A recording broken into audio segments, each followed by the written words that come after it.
WhatsApp YouTube, welcome to the video. और आज की वीडियो में हम बात करने वाले हैं सीपीएम की, कि उसका क्या मेथड होता है, सीपीएम खुद क्या होता है और उसमें कौन कौन सी डायग्राम्स यूज़ होती हैं। तो जितना डिटेल में मैं बताऊंगा इतना डिटेल में आपको इसकी कोई वीडियो नहीं मिलेगी। तो आइए शुरू करते हैं। तो आज का टॉपिक है सीपीएम एंड पर्ट। तो सीपीएम की फुल फॉर्म है क्रिटिकल पाथ मेथड, और ये एक प्रोजेक्ट मैनेजमेंट टेक्निक है जो इसलिए इस्तेमाल होती है ताकि हमारा प्रोजेक्ट वक्त पर कंप्लीट हो जाए। और सीपीएम में हम फाइंड करते हैं क्रिटिकल पाथ, जो कि हमारा लॉन्गेस्ट पाथ होता है। वैसे तो हम बहुत सारे पाथ फाइंड करेंगे जो कि हमारे प्रोजेक्ट कंप्लीशन की तरफ जा रहे होंगे, लेकिन उनमें से कोई एक पाथ क्रिटिकल पाथ होगा, तो हमें वही फाइंड करना है। और by focusing on the task that make up the critical path, यानी वो वाले टास्क जो क्रिटिकल पाथ पर हैं, तो project manager maximizes the chances of completing the project on time. यानी प्रोजेक्ट मैनेजर उन टास्क पे ज़्यादा फोकस करता है जो कि क्रिटिकल पाथ पे होते हैं, ताकि हमारा प्रोजेक्ट वक्त पर कंप्लीट हो जाए। और ये सब जो चीज़ें हैं सीपीएम की, ये अभी जब पूरा सीपीएम एक्सप्लेन हो जाएगा तो ये सारी चीज़ें समझ में आ जाएंगी। और आखिरी पॉइंट ये है कि it is used when we are pretty sure about the duration of each task. यानी हर टास्क का हमें पता है, यानी टास्क ए है वो 10 दिन में कंप्लीट होगा, टास्क बी है वो मैक्सिमम 20 दिन में कंप्लीट हो जाएगा, यानी हमें पक्का पता होता है। तो जब इस्तेमाल होता है सीपीएम, तो ये यहाँ पर हमारे पास एक एग्जाम्पल क्वेश्चन है जो कि हमें कह रहा है calculate project completion time, what are the schedule start and completion time for each activity, calculate slack time between activities, और name activities which make up the critical path. तो इस पूरे को हम सॉल्व करेंगे और हमें ये चार्ट एक दी हुई है जिसमें एक्टिविटी, प्रेडेसेसर्स और कंप्लीशन टाइम दिया हुआ है। तो इस चार्ट की मदद से हम इन सारे क्वेश्चंस का जवाब देंगे। तो शुरू करते हैं। तो पहले हम बना रहे हैं प्रेसिडेंस डायग्राम, या इसे एक्टिविटी ऑन नोट भी कहते हैं। तो ये डायग्राम कैसे बनती है? सबसे पहले यहाँ पे आपको डायग्राम में दिख रहा है ए और बी। तो सबसे पहले ए और बी इसलिए लिखा है क्योंकि इनके प्रेडेसेसर्स कोई नहीं है। तो जिनके कोई प्रेडेसेसर नहीं होते उन्हीं को शुरू में लिखा जाता है। तो इनको हमने सबसे पहले लिख दिया। उसके बाद जो जिसका प्रेडेसेसर ए है उनको देखेंगे। तो प्रेडेसेसर सी, डी और ई का, इन तीनों का प्रेडेसेसर ए है, तो इनको लिख देंगे ए के आगे क्योंकि इनका प्रेडेसेसर ए है। उसके बाद क्या करेंगे, अब आगे देखेंगे कि एफ जो है वो ई का प्रेडेसेसर है, तो एफ को ई के आगे लिखेंगे। अब जी किसका प्रेडेसेसर है? डी और एफ का, तो डी से एक तो आगे लिखेंगे और दूसरा एफ से भी ये आगे होना चाहिए जी। उसके बाद एच जो है वो बी और सी का प्रेडेसेसर है, तो ये यहाँ पे है एच, तो यहाँ पे बी के आगे लिखा और यहाँ पे सी के आगे नहीं लिखा, लेकिन इसको हमने एडजस्ट कर लेंगे इसको हम। वैसे अगर इसको यहाँ लिखा जाता तो बेहतर होता, लेकिन इससे कोई फर्क नहीं पड़ता। अब आखिरी है आई का प्रेडेसेसर है जी और एच, तो आई को सबसे आगे लिखा है क्योंकि ये हमारा आखिरी टास्क है जो कि जी के भी बाद है और एच के भी बाद है। अब इनके एरोज मिला दिए, जैसे कि सी जो है और डी और ई जो है ये सारे इनके प्रेडेसेसर ए है, तो ए से एरो निकला और सी, डी और ई पर चला गया। उसके बाद आगे देखेंगे कि एफ का प्रेडेसेसर है ई, तो फिर हम ई से निकालेंगे एक एरो और एफ तक पहुंचा देंगे। उसके बाद हम देख रहे हैं कि जी का प्रेडेसेसर कौन है? डी और एफ, तो ये रहा जी, तो एक एरो डी से बनाएंगे जी तक और एक एरो एफ से बनाएंगे जी तक, ये वाला एरो। अब उसके बाद एच को देखेंगे, एच का प्रेडेसेसर क्या है? बी और सी, तो एक तो एरो बन गया बी से, और अब सी से जो एरो बन रहा है उसमें एक प्रॉब्लम है कि इसके बीच में भी एक एरो आ रहा है। तो ये आप देख रहे हैं, ये मैंने जंप करवाया हुआ एक एरो। तो इसको इसी तरह बनाते हैं, अगर दो एरो क्रॉस हो रहे होते हैं तो इसी तरह जंप करके बनाते हैं, जिसे हम अपनी उर्दू लैंग्वेज में कुंडा डालना भी कहते हैं। हमारे टीचर तो यही कहते थे, तो इसको ये कहते हैं। तो इस तरीके से यहाँ पर भी एक कुंडा डाला है और यहाँ पर भी एक कुंडा डाला है, तो मैं पहुँच चुका हूँ एच में। अब हमारा आखिरी क्या है, आई का प्रेडेसेसर है जी और एच। तो ये रहा जी और ये रहा एच। तो एक तो एरो निकलेगा जी से आई की तरफ और एक एरो एच से निकलेगा आई की तरफ। तो इस तरीके से बन गए हमारी प्रेसिडेंस डायग्राम। अब इसके ऊपर जो 5, 6, 4, 3, 1 ये सब लिखा हुआ है, ये इसके कंप्लीशन टाइम है जो कि डेज में दिया हुआ है। तो ये मैंने सबका कंप्लीशन टाइम उनके ऊपर लिख दिया। अब इस प्रेसिडेंस डायग्राम की मदद से हमने डिफरेंट पाथ्स निकाल लिए। अब पहला जो पाथ है वो ए से सी पर जा रहा है, सी से एच पर जा रहा है और एच से आई पर जा रहा है। आई जो है हमारा एंडिंग टास्क या एक्टिविटी है, और इसके एंडिंग एक्टिविटी होने का वजह ये है कि इससे कोई एरो नहीं निकल रहा, यानी ये कहीं और किसी और एक्टिविटी पे नहीं जा रहा। और ये जो एंडिंग एक्टिविटी है ये एक से ज़्यादा भी हो सकती हैं। जैसे ये हो सकता था कि जी आई पे नहीं आ रहा होता बल्कि जी जे पे जा रहा होता, तो ऐसा भी हो सकता था। जैसे कि स्टार्टिंग एक्टिविटीज़ एक से ज़्यादा हैं, इस तरह एंडिंग एक्टिविटी भी एक से ज़्यादा हो सकती हैं। अच्छा, तो डिफरेंट पाथ निकले, जैसे ए से डी पर गया, फिर जी पर गया, फिर आई पर गया, ये रहा वो पाथ। फिर एक पाथ ए से ई पर गया, फिर ई से एफ पर गया, फिर जी, फिर आई, और एक path simple B H I. तो ये सारे हमारे पाथ्स आ गए। अब हम क्या करेंगे, हम देखेंगे कि सबसे ज़्यादा डेज किस में थे, यानी इसमें 26 डेज थे इसके पाथ में। तो ये आ गया हमारा क्रिटिकल पाथ। जो सबसे ज़्यादा डेज होते हैं वही हमारा हो जाता है क्रिटिकल पाथ, यानी ए, ई, एफ, जी और आई। और फिर प्रोजेक्ट कंप्लीशन टाइम की बात हो रही है, तो ये भी हमारा 26 डेज ही होगा, यानी मैक्सिमम 26 डेज लगेंगे, प्रोजेक्ट हमारा कंप्लीट हो जाएगा। तो यहाँ तक हम एक तो प्रोजेक्ट कंप्लीशन टाइम निकाल चुके हैं, दूसरा हम क्रिटिकल पाथ निकाल चुके हैं। ये दो काम हम कर चुके हैं, लेकिन हमसे और भी पूछा जा रहा है। अगर फ़र्ज़ करेंगे ऐसा कहीं पर सवाल किया जाता कि भाई आप प्रोजेक्ट कंप्लीशन टाइम निकाल के दो और क्रिटिकल पाथ निकाल के दो, तो यहाँ तक हमने जो काम किया है ये काफ़ी होता। लेकिन हमें आगे काम इसलिए करना पड़ेगा क्योंकि यहाँ पर एक तो स्लैक टाइम पूछा गया है और स्टार्ट और कंप्लीशन टाइम भी पूछा गया है। तो इसके लिए हमें थोड़ा और काम करना पड़ेगा। तो देखते हैं कि वो काम क्या होगा। तो आगे जो हम काम करने वाले हैं उसके लिए पहले ये जानना ज़रूरी है कि स्लैक टाइम क्या है और फ्लोट क्या है। ये दोनों एक ही चीज़ के नाम है। तो slack is the amount of time that a task can be delayed without causing delay to the project completion time, यानी टास्क को हम कितना डिले कर सकते हैं, कितनी देर लग सकती है कि प्रोजेक्ट कंप्लीशन टाइम पे कोई फ़र्क नहीं पड़े। तो एग्जाम्पल से समझते हैं। टोटल कंप्लीशन टाइम हमें दिया गया है एक टास्क का 10 दिन और सिलेक्ट टाइम है 2 दिन। तो इसका मतलब ये है कि अगर हमें वो टास्क करने में थोड़ी देर लग गई और हमें 12 दिन लग गए तो कोई प्रॉब्लम नहीं है, कोई मसला नहीं है। तो सिलेक्ट टाइम ये होता है। अब आगे जो हम काम करेंगे उसमें हम इस बॉक्स को रिप्लेस कर देंगे सारी एक्टिविटीज़ से, यानी जितनी हमारी एक्टिविटी थी ए बी सी उन सबको हम रिप्लेस करके ये बॉक्स बना देंगे।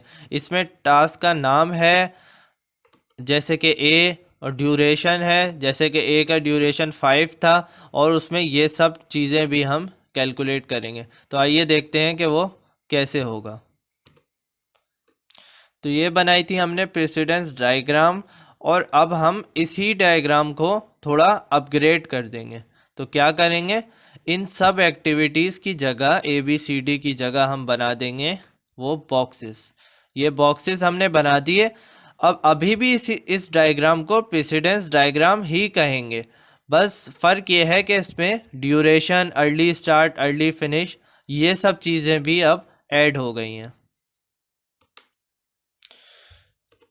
तो सबसे पहले तो ये हमारे ड्यूरेशन आ गए। ये ड्यूरेशन वही है जो कि टेबल में कंप्लीशन टाइम दिया हुआ था हर एक्टिविटी का, ये वही सारे उनको हमने ड्यूरेशन में लिख दिया। अब अप्लाई करेंगे फॉरवर्ड पास।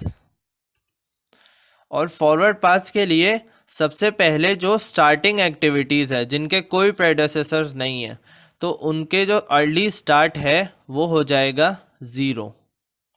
इस तरीके से हम स्टार्ट करेंगे। और अर्ली फिनिश कैलकुलेट करने के लिए अर्ली स्टार्ट को ड्यूरेशन में ऐड कर दें, यानी अर्ली स्टार्ट को ड्यूरेशन में ऐड कर दें तो ये अर्ली फिनिश बन जाएगा। यानी 0 को 6 में ऐड किया तो ये अर्ली फिनिश 6 बन गया। और अब इन सब का अर्ली स्टार्ट कैसे आएगा? तो इन सब का अर्ली स्टार्ट ऐसे आएगा कि जो EF प्रीवियस यानी पिछले वाले, इसका जैसे हमें निकालना है तो पिछले वाले का हम EF देखेंगे, वही इसका अर्ली स्टार्ट हो जाएगा। यानी सिंपल बात ये करूँ तो इसका अर्ली फिनिश जो है इसको उठा के इन तीनों में यहाँ रख दिया अर्ली स्टार्ट में। और वो इसलिए रख दिया क्योंकि ये A से जुड़ी हुई हैं ये सारी एक्टिविटीज़। और अब इनका अर्ली फिनिश वैसे ही निकालेंगे कि 5 + 4 9, 5 + 3 7, 5 1 6। तो ये आ गए इनके अर्ली फिनिश। और अब बात करते हैं इसके अर्ली स्टार्ट की। तो जैसा कि मैंने कहा अर्ली स्टार्ट कैसे कैलकुलेट होता है, पिछले वाले का EF देख लो। तो ये जो अर्ली स्टार्ट है इसका पिछला वाला कौन है? इसका पिछला वाला B है, लेकिन इसका पिछला वाला C भी है क्योंकि इसके 2 प्रेडेसेसर्स हैं। तो ये B से भी ड्राइव होके आ रहा है और C से भी ड्राइव होके आ रहा है। तो हम कौन सा वाला अर्ली फिनिश लेंगे? ये 9 लेंगे या ये 6 लेंगे जिसे हम ES बनाएंगे? तो हमने लिया है 9। वो 9 हमने इसलिए लिया है क्योंकि ये फॉरवर्ड पास है और इसमें हम ग्रेटर वैल्यू लेते हैं। तो ये ग्रेटर थी, 6 और 9 के दरमियान 9 ग्रेटर थी, तो इसीलिए हमने इस बॉक्स में 9 ले लिया। यानी अर्ली स्टार्ट को हमने 9 ले लिया और अर्ली फिनिश उसके बाद 9 + 12 = 21। तो इस तरीके से आ गया। और अब इसी तरीके से E का जो हमें F का अर्ली स्टार्ट निकालना है, तो E इसका प्रीवियस वाला फिनिश देखेंगे। प्रीवियस वाला फिनिश हुआ था 6 पर, तो इसका अर्ली स्टार्ट भी 6 हो जाएगा। और फिर ES प्लस ड्यूरेशन 6 + 4 = 10। तो इस तरीके से F कैलकुलेट हो जाएगा। अब G के मामले में फिर वही बात हो रही है कि इसके 2 प्रेडेसेसर हैं।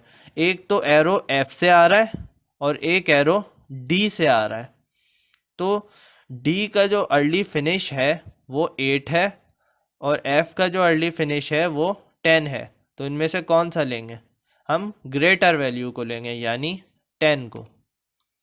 तो ये हमने 10 ले लिया और फिर इसमें ऐड करवा दिया ड्यूरेशन को, तो ये आ गया हमारा अर्ली फिनिश।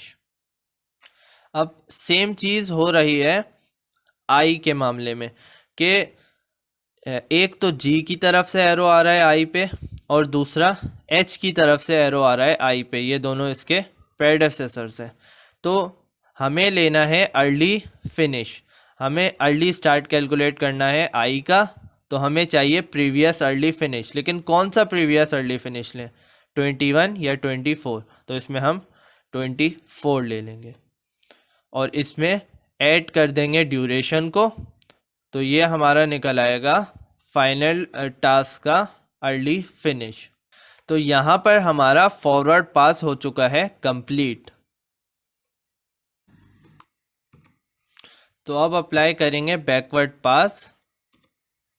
और सबसे पहले एंडिंग एक्टिविटी का जो लेट फिनिश है वो हो गया है 26 उसकी वजह ये है कि जो एंडिंग एक्टिविटी होती है जो कि अभी एक है हमारी, लेकिन एक से ज़्यादा हो सकती है। जैसा कि मैंने बताया था, अगर जी किसी दूसरी एक्टिविटी पे एंड हो रहा होता जो कि जे होता, तो वो भी हमारी फिर एंडिंग एक्टिविटी बन जाती।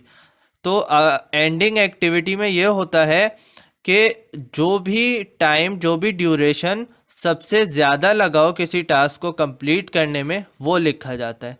तो जैसा कि आप देख सकते हैं यहाँ पे 5, 9, 8, 6, 21 जो भी था, इनमें सबसे ज़्यादा 26 है।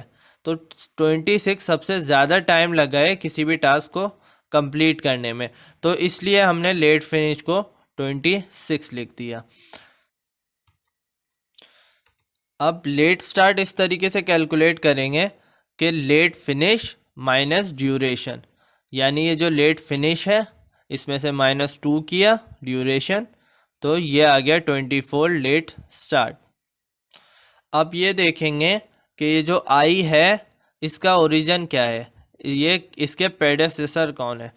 तो पीछे जाएंगे, जी से आ रहा है और ये एच से भी आ रहा है, तो जी और एच इसके प्रेडेसेसर हैं। तो पहले इनका लेट फिनिश निकालेंगे। तो वो इस तरीके से निकालेंगे कि जैसे ये जी है तो इसका लेट फिनिश नेक्स्ट वाले का लेट स्टार्ट हो जाएगा, यानी 24। और सिमिलरली एच जो है इसका लेट फिनिश नेक्स्ट वाले का लेट स्टार्ट हो जाएगा। तो ये दोनों 24 हो गए। यहाँ पे भी आप देख सकते हैं लेट फिनिश अगले वाले का लेट स्टार्ट हो जाएगा। तो अब देखते हैं आगे। तो जी को भी हमने कैलकुलेट कर लिया, लेट स्टार्ट को 24 - 14 तो ये हो गया 10, और 24 - 12 तो ये हो गया 12। अब आगे इसी तरीके को देखते हुए हमने बाकी भी लेट फिनिश और लेट स्टार्ट निकाल लिए। जैसे कि ये एफ है तो इसका प्रेडेसेसर सिर्फ ई है, तो ई का जब हम लेट फिनिश निकालने जाएंगे तो नेक्स्ट वाले का लेट स्टार्ट लिखेंगे। इसी तरीके से डी जी जो है इसका प्रेडेसेसर डी था, तो जब हम डी का लेट फिनिश निकालना चाहेंगे तो अगले वाले का लेट स्टार्ट देख लेंगे। तो इसी तरीके से हमने ये सारे निकाल लिए। लेकिन अब यहाँ पर आता है मसला। मसला ये है कि हमने ये यहाँ पर ये लिखा हुआ देखा है कि लेट फिनिश होता है अगले वाले का लेट स्टार्ट।